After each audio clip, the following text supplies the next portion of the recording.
Sometimes I get bogged down in the weeds getting into the specifics of better dieting. How about a nice, simple checklist, shall we? The 5 C's to better eating. I can think of a couple C's, but let's see if we get to it. Thanks, Amy. When it comes to the how of eating. Okay, that was a very clunky sentence, but all right. Most of us gravitate to the age-old how much, but you can't solve every digestive woe through calorie counting.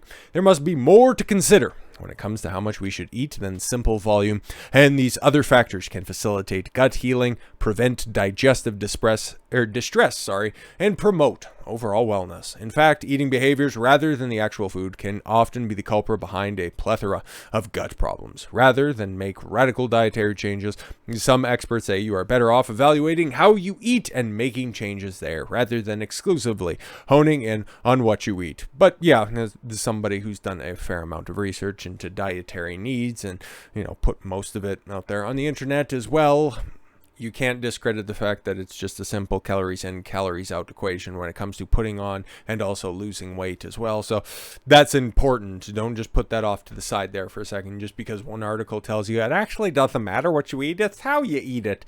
Okay, middleist, enlightened, centrist take on, diet, whatever.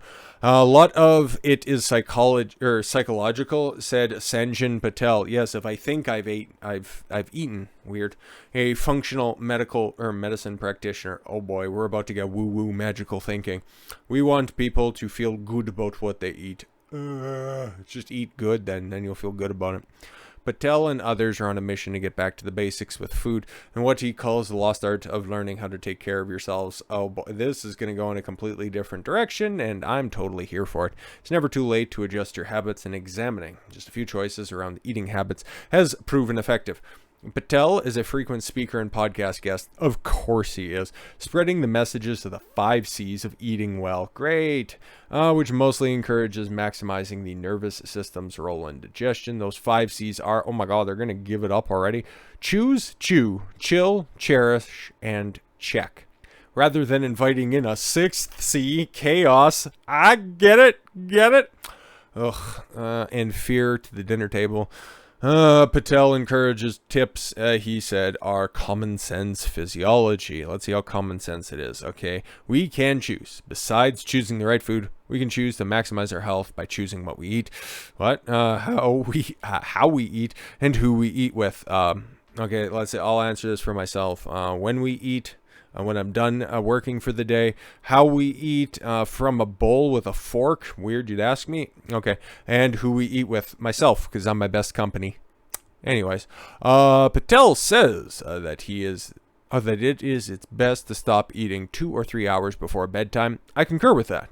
When we fall asleep in the middle of our body's digestive process, it doesn't let our body recover well. Yeah, and then you wake up with acid reflux, or at least the propensity to have it as well. So I would agree with that. When you sleep at night, your body goes through a car wash process, not literally, figuratively. I guess from the inside, when our bellies are full, that process becomes somewhat inhibited. Our body has to prioritize getting food out of our digestive system as opposed to doing all the other processes necessary. Precise eating times and caloric timing are individual, he said. Yes, whatever works for you. Whenever your highest activity levels are, that needs to factor in there as well. So there's a bunch of different things that obviously makes every one of us a special little snowflake. So for those trying to lose weight, intermittent fasting, often eating a full day's calorie within an 8-hour window might be recommended. No more than 3 meals is ideal for metabolism. Yeah, no snacking, okay? Time of the day when digestion is strongest is midday. Then we believe people should have their biggest meal of the day. Midday, or whenever you function after your body is properly woken up for the day and before it's getting ready to go to bed. I know some people work shift work out there, so understand, adjust wherever necessary. After you've been awake for a considerable amount of time, and then before you're going to be going to bed, a considerable amount of time. Before that is when your best digestive processes are going to be taking place. Artificial flavors can be a big problem because it tricks our brain into thinking something's coming when it isn't, ladies. Every meal is an opportunity to put raw materials into our bodies so they can function properly. Okay, cool. So that's what you're eating. Okay, so what about choosing who you're with? Yeah, that's all nice. You know what? You want a low stress situation, I'd imagine. That's nice. Chew your food. Chew your food, Ralph. A habit of longer, slower chewing increases saliva production, which does two things. First, it sends a signal to the brain to activate the parasympathetic nervous system responsible for our rest and digest state. This is why it's so important to take on a relaxing posture when eating, since any form of stress will interrupt digestion. The second effect is having more saliva is that it increases stomach acid. All right, so better digestion. Off rip. Patel has said how many people struggle with low stomach acid. Stress, infections, nutritional deficiencies, lack of hydration, and medication can cause hypochlorhydria. Or low stomach acid. Hypochlorhydria. That's a fun word. Proton pump inhibitors, PPIs, stop gastric acid production and are among the top 10 most commonly prescribed drugs in the world for gastroesophageal reflux and peptic ulcers. Cool, wonderful, fantastic. Make sure that your stomach acid is on point, proper pH levels. Also send chemical signals to the pancreas and gallbladder to activate their role in the digestive process. So slowing down, sitting down, and enjoying the meal are really relevant to a healthy lifestyle. Of course, and chill out. What killed the dinosaurs? The Ice Age. Chill out. Not that one. Mealtime can be a wonderful opportunity to relax and balance out a hectic day in life. Whatever. Gathering around the table is important to chill out and laugh, both associated with stimulating the vagus nerve. Oh, yes. Got something that rhymes with Vegas that I like to consider you. The vagus nerve is a two-way communication system, blah, blah, blah, many toning things and all that jazz.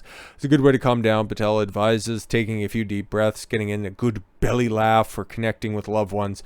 I don't know about you. I love my family and all that stuff. They're great people, but I've got more belly laughs wandering through a cancer ward than, just whenever a loved one cracks a joke. Just saying. Just speaking itself activates the vagus nerve, and activating the vagus nerve creates that communication to the brain that we're safe and we're in a relaxed state. So yeah, chill out, obviously. Cherish meals. Yeah, because I guess your ancestors didn't have the opportunity to munch 3 different times a day. That's great. Really having gratitude at the hands for all the food that's touched. Yeah, I make my own food and all that stuff. Yeah, but cherish your meals and stuff. Oh my God. Check it out. Check it out. The first of the 4 C's are all about putting better habits into place around mealtime. And the last C is about checking out to see if digestion is improving. Examine your stool every day. All right, pause. Not, like physically or anything like that. Large pieces of undigested food. How close are you examining this stuff, my guy? Means that you're chewing too fast. A foul odor may indicate that you aren't properly digesting protein. Ideally, you want your stool to be type 4 on the Bristol stool chart. I don't know, okay, which is snake-like, smooth, and easy to pass. So basically just falls right out of you when you take a seat in the morning. Patel recommends doing an annual stool function test. I'm sure you do, and I'm sure you don't have stock in one of those stool kits, I guess. I don't know. Proper posture for bowel movements can reduce hemorrhoids. Yeah, don't sit there forever. Alleviate back pressure and prevent bacteria from seeping backward into the small intestine. Wait a minute, are some Neanderthals out there not washing or anything like that? What the heck? Bacteria is the only problem when it comes to where... bacteria is only a problem when it is where it doesn't belong. A lot of irritable bowel syndrome is caused by bacteria making its way into the small intestine that shouldn't be there. Ew, you people. It's called bathroom tissue for a reason. Use it. Ideally, we want our knees to be above our hips and that the pelvis is posteriorly tilted to relax the puborectalis muscle. Now loops around the pubic bone, wrapping around the colon, and the muscle is tight and kinks the colon, makes it hard to have a bowel movement, blah, blah, blah, all that stuff. Stretch out your muscles, including the one that's wrapped around your colon. We're using a stool to elevate the knees. Yeah, and so you push as hard as you can. No, don't push that hard because that creates hemorrhoids. We're talking about food to begin with, and now we're talking about pooping posture. Interesting how we got here. Patel is an advocate. Oh, I can make a joke. That's normally for the main channel, so we'll just pause on that one for a second. Disease prevention and decentralizing healthcare. I appreciate that. You should be an advocate for that stuff, or I'm glad he is. I'm glad he is. Rather than wait until people are unhealthy, he wants to empower a generation of children, families to become mindful of what they put their bodies through and what their bodies are capable of. Wish more people knew that they had the possession of such a remarkable, highly intelligent piece of machinery at their disposal. Yeah, and instead of just poisoning it, you take better care of it. So, I appreciate the message. I don't know if I want to put all of that stuff into practice, but your 5 C's, it's pretty good information, okay? And I'd imagine it probably resonates a little bit better with some of the younger people that are out there. But hey, man, if you want to refresh your course, choose, chew, chill, cherish, check, and then hopefully you chendoid that information. Ugh. But with all that said, thank you all very much for the gift of your time. I've been Don Consuelo. I want you to follow your gut and get after it. Take care, everyone.